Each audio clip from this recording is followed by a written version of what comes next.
યત્ર યત્ર ધ્રુમ તત્વ તત્વ અગ્નિ. તમે આમ ખેતરમાં હાયલા જાઓ, વાડી વિસ્તારમાં હાયલા જાઓ, ને આમ પટ હોય અને દૂરથી તમે અચાનક જ આમ નજર નાખો, બહુ દૂર અચાનક જ તમને આકાશમાં ધુમાડાના ગોટા ઉડતા જોવા મળે, ધુમાડો જોવા મળે.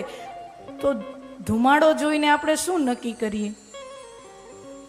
હાલો હાલો હાલો, અહીંયા કંઈ હળગી નથી ગયું ને, જોઈ તો આવીએ. તો આ શું થયું? અગ્નિને તમે જોઈ નથી, આ ક્યાંય સળગતું તમે જોયું નથી, પણ દૂર તમે ખાલી ધુમાડો જોયો.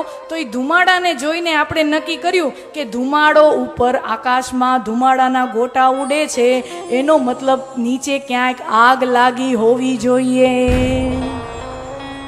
અને આ જ એનાલોજી, આ જ ઉદાહરણ ઈશ્વર તરફ લઈ જઈએ તો આ સૃષ્ટિ છે, તો આ સૃષ્ટિનો બનાવવા વાળો હોના ચાહીએ. ભગવાનને જોયો નથી, વહાં ઓલી હળગતું આગ, ધુમાડો શક્ય નથી અગ્નિ વગર.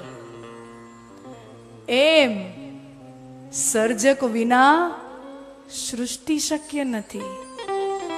તો આ સૃષ્ટિ છે, ભગવાનને મેં તમે નથી જોયો, પણ આ સૃષ્ટિમાં તો હું ને તમે અનુભવ કરીએ છીએ.